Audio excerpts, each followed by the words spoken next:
Welcome to Public Speaking with Peter George. Do you want to be calm, confident, and credible every time you speak in public? Then stay tuned as Peter and his guests discuss public speaking tips, techniques, and tactics that help you increase your impact, influence, and income. Here's your host, Peter George. I'm thrilled to have Bob Burg as my very first guest. Let me tell you a little bit about Bob. He's a sought-after speaker at company leadership and sales conferences, sharing the platform with everyone from today's business leaders and broadcast personalities to even a former U.S. president. Bob's the author of a number of books on sales, marketing, and influence, with total book sales of well over 1 million copies.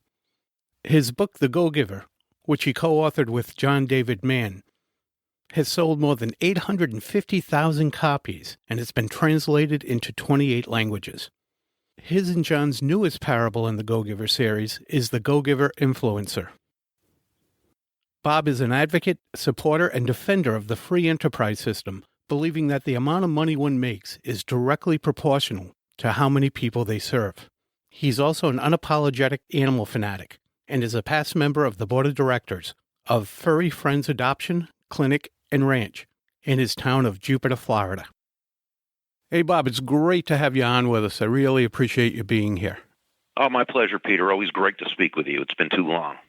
Before we get into your speaking career and how you might be able to help our listeners, I want to take a couple of minutes to discuss the Go-Giver series of best-selling books that you co-authored with John David Mann. Why do you think this series has resonated with so many people over the years? I think there are probably two main reasons. One is that it's in a story form, and stories tend to connect even more effectively than how-to information connects. There's an old saying, and it's one of those sayings that it's true, but it's not complete, and that is that facts tell, stories sell. But, as my great co-author, John David Mann, says, that's not totally true. Facts tell, stories connect. And once you're able to connect with someone on a heart-to-heart level, that's when you can sell or educate or what have you on your idea that you're trying to get across. So I think one major reason for the success was that it was in story form. And speaking of John David Mann, my co-author, he's just such a great writer and storyteller. I am a how-to guy. I mean, all my books before and after that series have been how-to books, step 1, step 2, step 3. John is an absolutely brilliant storyteller. The other reason why I think the book hit was because it gave people permission to conduct business as they truly wanted to conduct business, not as they have been told or seen on TV or in the movies that business was conducted in only a certain way. And if you wanted to be successful, you had to be ruthless and horrible and this and that. And there certainly are people out there who have attained financial success and done so in ways that we, wouldn't appreciate. But for the majority of us, no. When we do things the right way, coming from a value base, looking to bring value to others, looking to serve others, that's when we're going to be successful, both short term and in a very sustainable way.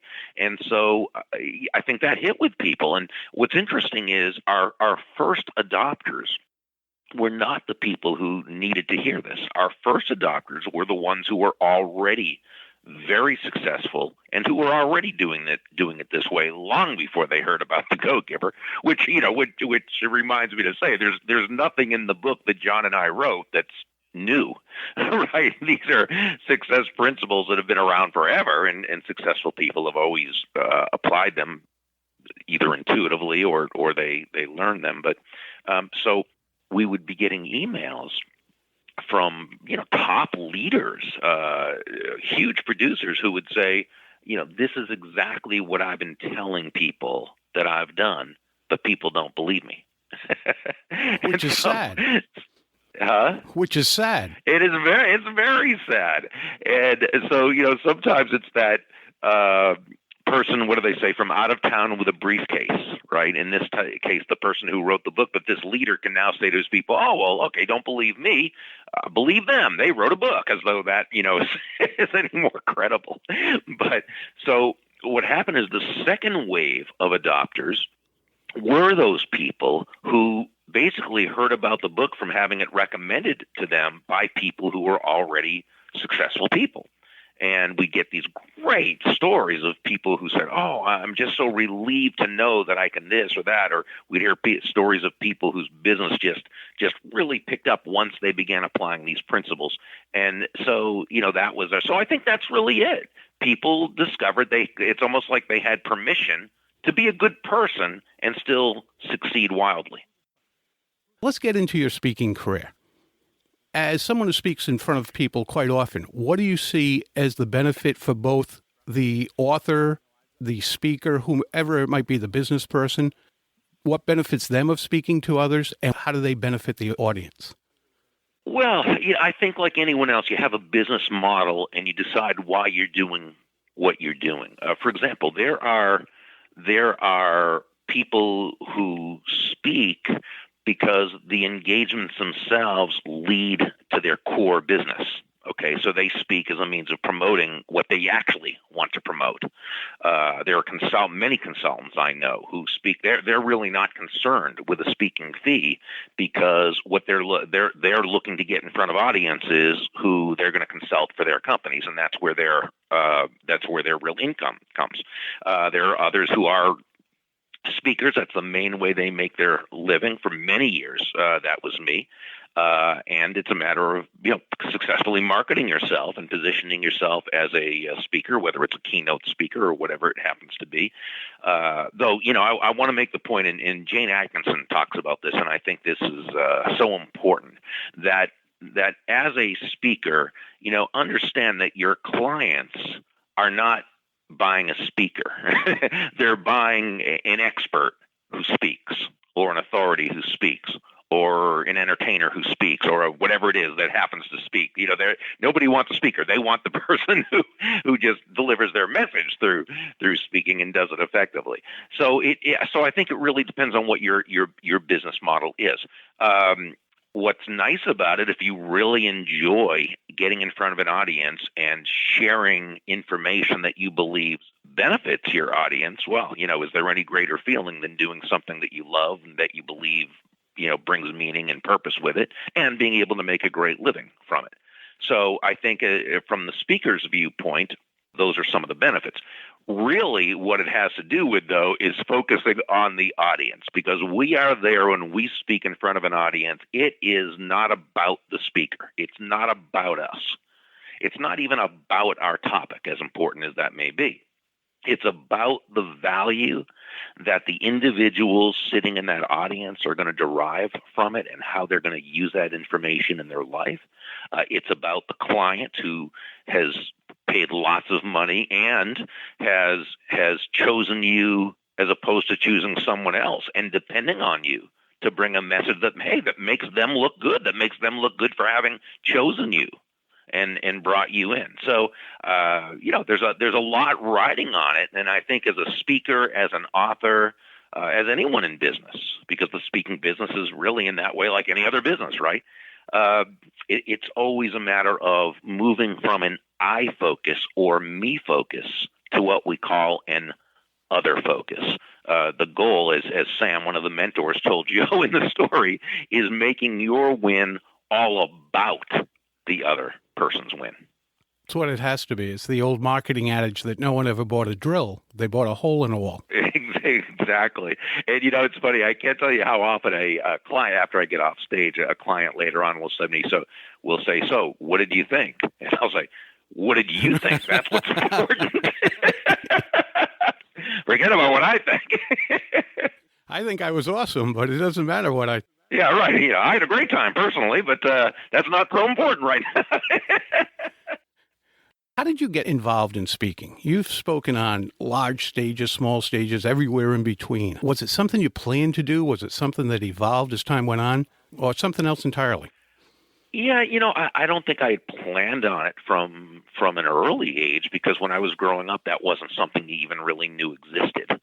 So I was in broadcasting. I started in radio and then television. I was the late night news guy for a very, very small ABC affiliate in the Midwestern United States. Was not particularly good at it, and it wasn't long before what I like to say, graduated into sales. The challenge was that I knew nothing about sales, and the company where I was working, we'll just say their sales training was negligible. And so I floundered for the first few months. And then one day I was in a bookstore. This is almost 40 years ago now. And I came across a couple of books, Tom Hopkins, Zig Ziglar. I picked up those books and I just devoured them. And, great books to pick up. Yeah, yeah. And, I devoured them. I just studied them and I highlighted and learned and practiced. And within really a few weeks, my sales were totally different. And, because now I had a system, a methodology. To this day, Peter, I define a system as simply the process of predictably achieving a goal based on a logical and specific set of how-to principles. In other words, the key is predictability. If it's been proven that by doing A, you'll get the desired result of B, then you know that all you need to do is A and continue to do A, and eventually you'll get the desired result of B. So I learned a system for selling. It was very helpful, and then I started to kind of realize that a big part of selling was building yourself from the inside, and I started getting all the great books that we've all read, right? The How to Win Friends and Influence People, and Think and Grow Rich, The Magic of Thinking Big, Psycho-Cybernetics, all the books that were the standard personal development books, and they made such a huge difference in my life. And eventually I was sales manager of a company, and I went to a seminar, and because I was always going to seminars whenever I could, and I bought one of the speakers. I bought their tape set. That's how long ago this was, right? Cassette tapes, right? And one step above an 8-track tape, I guess. That was the next in the progression. So we hadn't gotten to CDs or anything like that. So I bought it and went through it. It was really good. And at the end of his program, he said, if you want to learn how to speak in front of audiences and make some extra money selling these tapes, let us know. And so I did that, and I went down to their office and I learned from them how to do 20, 25-minute speeches for free in front of any group that would have me in front of them, and then sell the tapes at the end, and did well. I from what they told me, I was their leading salesperson in the country for a time. So I might have been the only one working as hard at it as I was. I really don't know, but I learned a lot, and eventually I wanted to kind of start doing my own thing, and I did. And the big thing for me was learning that, because I had no system for building a speaking business, that just speaking for free and selling tapes isn't what I wanted to do. And I learned about the National Speakers Association, which is an association of professional speakers. And so I began attending their conferences, and again, there were people there who had built a very successful, people there who built very successful speaking practices, and I would learn from them. And many of them were just wonderful in terms of letting me ask them questions and mentoring me and so forth. And it was a great experience. And I learned the system for building a speaking business, and I did it. I applied it, and within a few years, I was doing pretty well. Lots of ups and downs, like anything, like any business. You go through the difficult times, and there's some great times and some more lousy times, and you just hope that in the end, it's a good, successful business that brings you a lot of joy and brings value to others. Do you think some people get into speaking not realizing that it is indeed a business, and you have to treat it like a business? Absolutely. No question about it. And so that's the biggest piece of advice I can give them is understand you're getting into a speaking business. And just like a lawyer who doesn't want to believe they're actually in sales is actually selling legal services, right? You've got to sell the services before you can apply them and help your client. An accountant is selling accounting services. A speaker is selling their speaking services. Yeah, I've spoken to people that they don't realize that when they want to become a speaker, what they're saying is, I want to become self-employed and I have to treat it like a business and I have to learn to run a business. And oh, by the way, the product I'm selling is my speaking. Exactly. What was your biggest obstacle, do you think, as far as speaking goes, when you first started? Yeah, I was going to say my biggest biggest obstacle is myself, like it usually is. I think that is for most of us.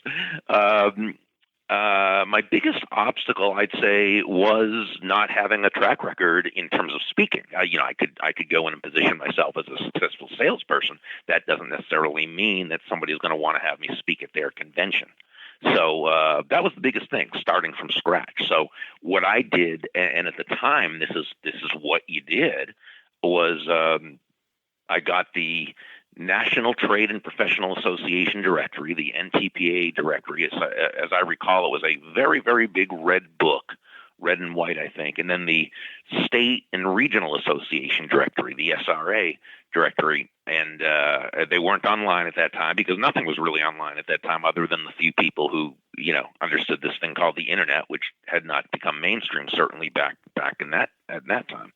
And I got on the phone, I dialed for dollars, basically. I determined the niche that I wanted to work because, that's typically the best way to do it. Position yourself as an authority in a small, very specific niche. It's a lot more fruitful that way. You can always general, go a bit more general later on, but you start with a very small targeted niche. And I would find ways to position myself. Now, by the way, what I did was I asked myself 3 questions about the marketplace that I wanted to pursue, and I called this the marketing bridge, and that is, do they need it? Do they want it? And can they afford it? Now, the key there, though, is typically, do they want it? Because they can need it, but if they don't want it, it's not going to happen. And it doesn't make a difference. Right, and they can't afford it because who can afford anything they don't want? Right. So need's important, but aside from need, do they want it?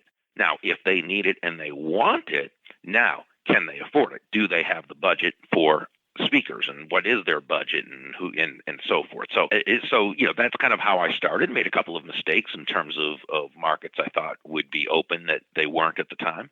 And I made a good decision, I think, to not try to tilt at windmills and persuade markets to be interested when they weren't. I went after the ones who already were. There's always time later to go at to open new markets that are not interested. Again, it's always a choice depending upon what people want to do.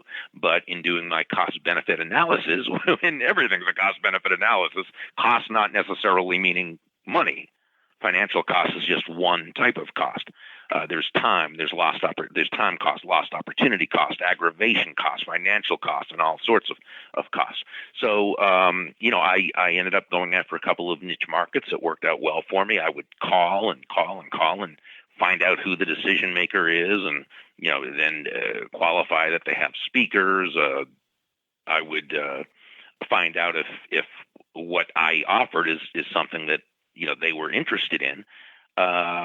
I would send information once I qualified them. I also, at the time, what I did is I would always find out the magazine, the trade magazine for that industry, and I'd write articles for it, because again, you could position yourself that way. Then I could call back and I could say who I was, and do you read Independent Insurance Agents Today?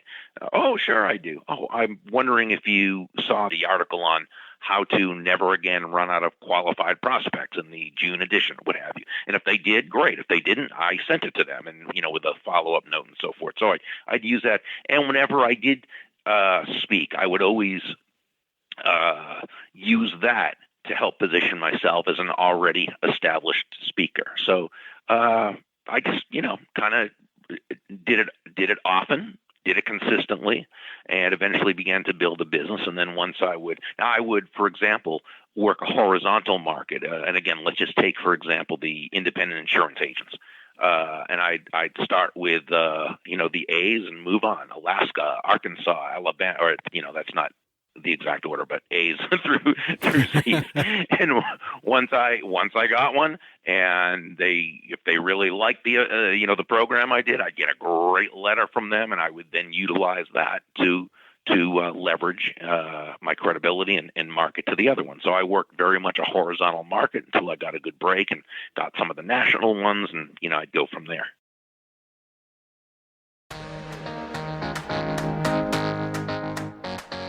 Are you ready to work directly with Peter and develop your public speaking skills? Then schedule your free call with Peter at petergeorgepublicspeaking.com/call. Again, that's petergeorgepublicspeaking.com/call for your personal coaching and support. Now back to Peter and his guest.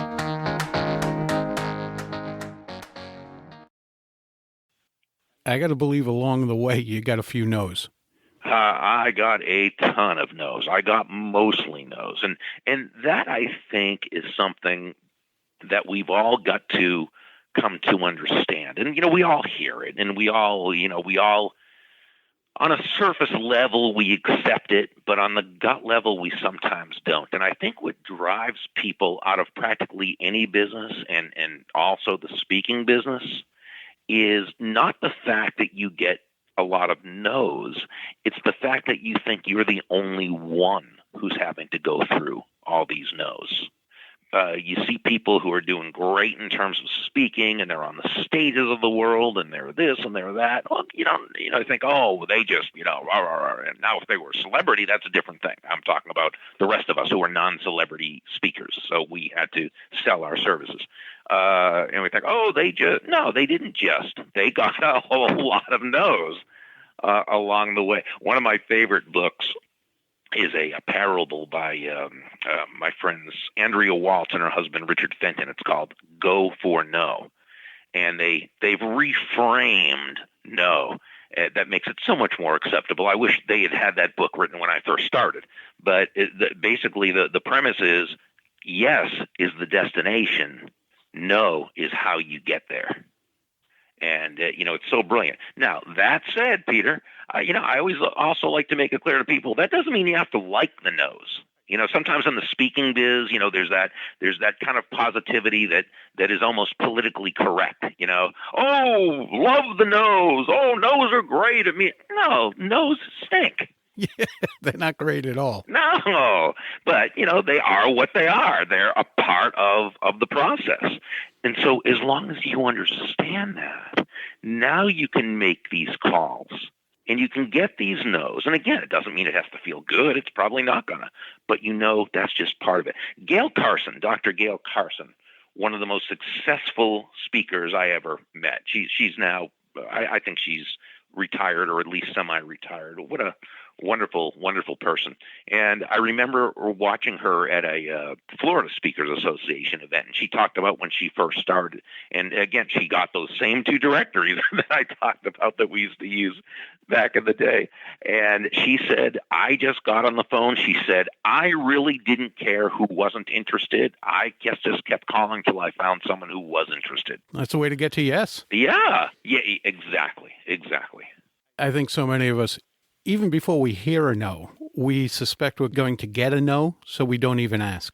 Right. And you get nowhere without asking. Yeah. So Exactly. What's that old saying about salespeople? Number one reason you don't make a sale? You don't ask. Right. And I think sometimes we talk ourselves out of it. What part of this came easy for you? Anything?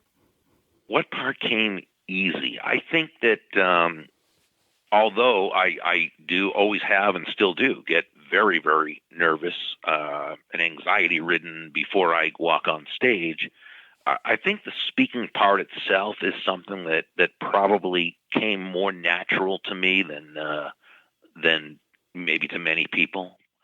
So that part I'm very fortunate. Again, doesn't mean the nervousness isn't there. It certainly is, but that just as it always was, before an athletic event or anything else. But I've always felt fairly comfortable on stage. The interesting thing, though, is that when I first started speaking, for the first couple of years, and let me say this, but I'll ask people to withhold their judgment for a second until I explain further. The first couple of years or few years I was a speaker, I was perfect. Now, here's what I mean. What I mean was I didn't make mistakes and allow myself to be human. But because of that, while I was okay as a communicator, I really wasn't anywhere near as effective as I could be. Once I began to let my hair down, figuratively, I guess, and be okay with making mistakes, with not being flawless, with sharing the defeats, and messing up from time to time, I became a much better speaker, much better communicator. I'll tell you something funny that happened just a few weeks ago. I was in Dallas speaking at a convention. And this is to a group of people. None of them had read the book. I think maybe one or two in the entire audience had read the book. So this was usually now when I speak, the Go Giver book has kind of gone through the company or the organization. So they're already kind of rooting for me when I get on stage, and there's already sort of a we all know each other kind of feeling.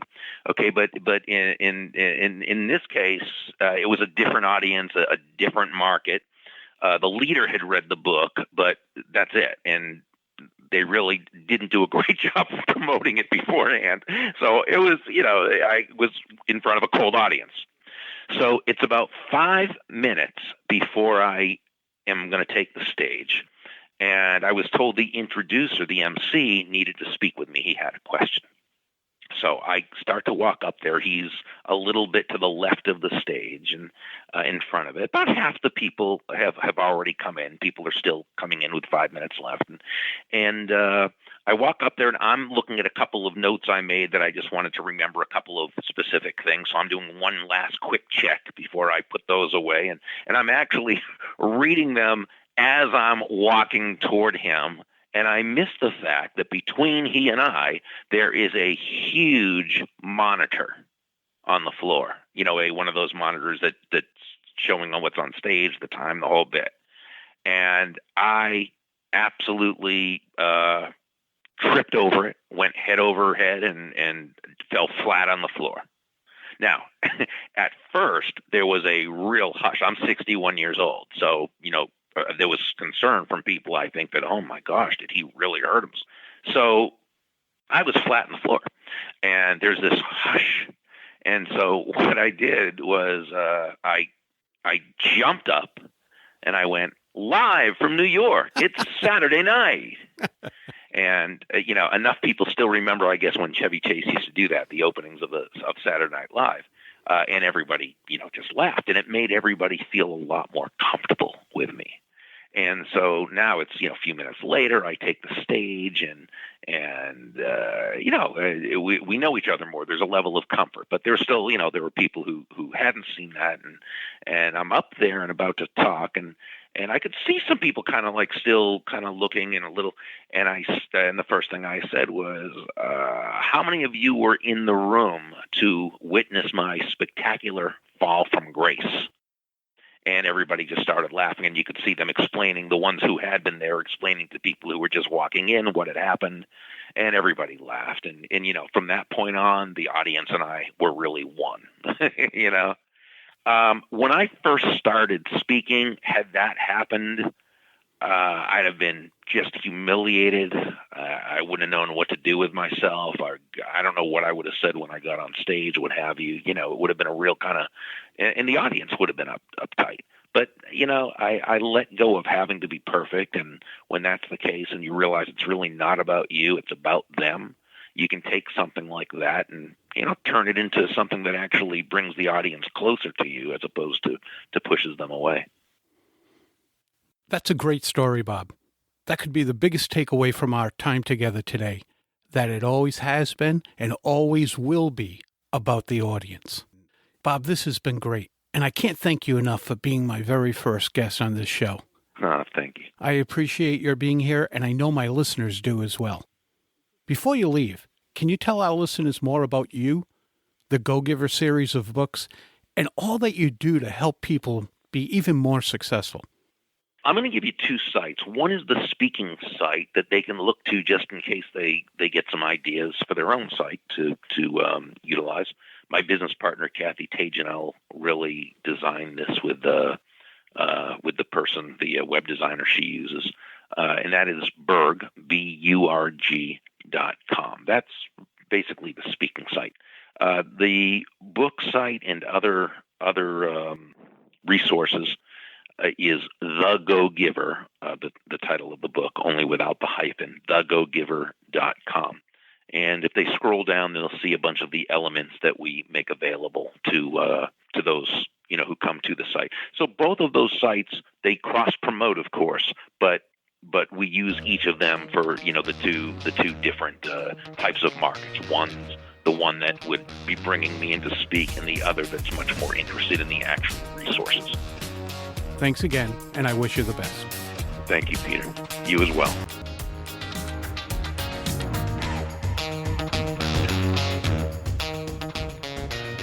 That's a wrap of another episode of Public Speaking with Peter George. Be sure to rate, review, and subscribe wherever you listen to your favorite podcast. Tune in Monday when you'll hear another episode of Public Speaking with Peter George, and again Thursday for your next episode of Quick Bites, public speaking tips and techniques you can digest in 5 minutes or less. Until next time, remember, when it comes to speaking in public, you've got this.